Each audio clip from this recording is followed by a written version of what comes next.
ఓం సదాశివసమారంభాం వ్యాసశంకరమధ్యమాం అస్మదాచార్యపర్యంతాం వందే గురుపరంపరాం.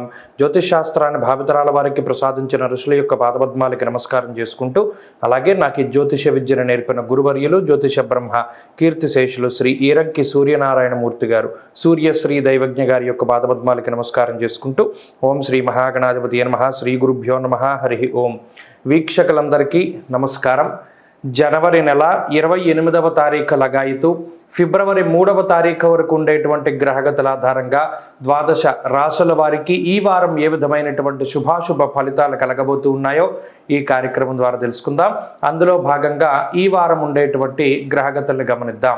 ఈ వారంలో గురుగ్రహం మేషరాశి యందు సంచారం చేస్తూ ఉండగా, కేతువు కన్యా రాశి యందు, అలాగే ధనురాశి యందు కుజగ్రహము, శుక్రగ్రహము, బుధగ్రహము సంచరిస్తూ ఉండగా, మకర రాశి యందు రవిగ్రహము, కుంభమందు శనేశ్వరుడు, మీనమందు రాహుగ్రహం సంచారం చేస్తూ ఉన్నారు.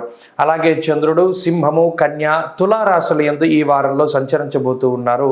ఇటువంటి పరిస్థితుల్లో ద్వాదశ రాశుల వారికి ఏ విధమైనటువంటి శుభాశుభ ఫలితాలు కలగబోతున్నా తెలుసుకుందాం.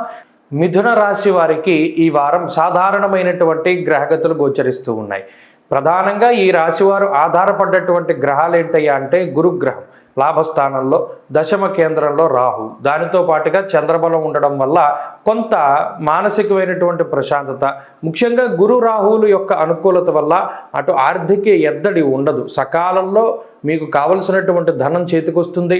కుటుంబ సభ్యులో, బంధువులో, మిత్రులో ఎవరో ఒకరు మీకు ఇబ్బందికరమైనటువంటి పరిస్థితుల్లో సహాయాన్ని అందించేటువంటి పరిస్థితికి ఈ గ్రహస్థితి కారణమవుతుంది. ఎట్టి పరిస్థితుల్లోనూ ఏది ఏవైనా కూడా ఉద్యోగం అనేటువంటిది మీకు చాలా అండగా ఉంటుంది. ఆ ఉద్యోగంలో మాత్రం ఏ విధమైనటువంటి ఇబ్బందులు, కష్టాలు ఉండవు. ఒక్క ఉద్యోగం మినహాయించి మిగతావన్నీ సమస్యలుగానే కనబడుతూ ఉంటాయి.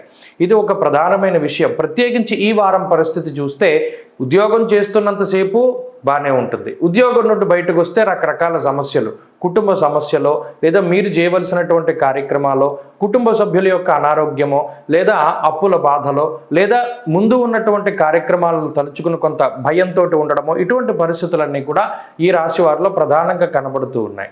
అష్టమంలో ఉండేటువంటి రవిగ్రహం యొక్క స్థితిగతుల వల్ల గమనం యథా దుఃఖవార్త శృతం చేయవ అన్నారు. మీ మనసు నొప్పించేటువంటి కొన్ని రకాలైనటువంటి వర్తమానాలని వినడానికి కూడా రవి అష్టమంలో కారణమవుతూ ఉంటారు. ఉత్సాహ భంగాన్ని చేస్తారు. అంటే ఏదైనా ఒక పనిని ఉత్సాహంగా చేయడానికి రవి ఆటంకాలని కలిగిస్తూ ఉంటారు.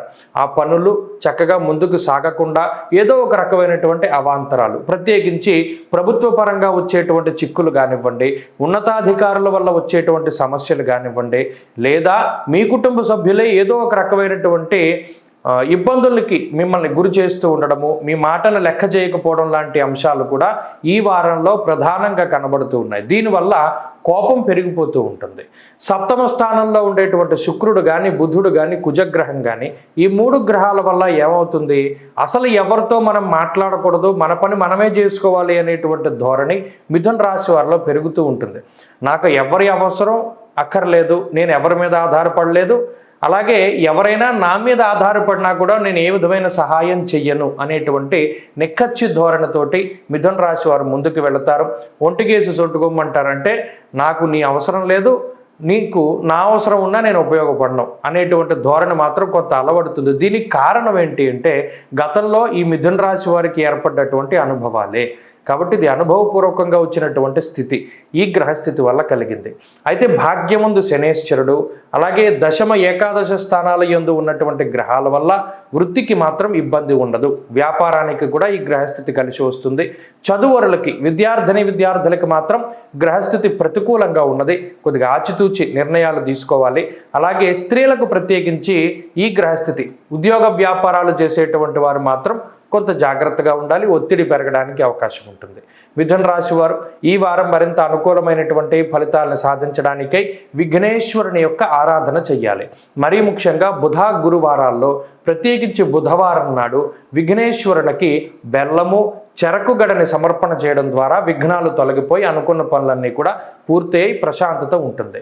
అలాగే ఈ వారంలో కలిసి వచ్చేటువంటి రోజు గురువారంగా చెప్పవచ్చును. అదృష్ట సంఖ్య 6, అదృష్ట వర్ణము పసుపు. తదుపరి కర్కాటక రాశి.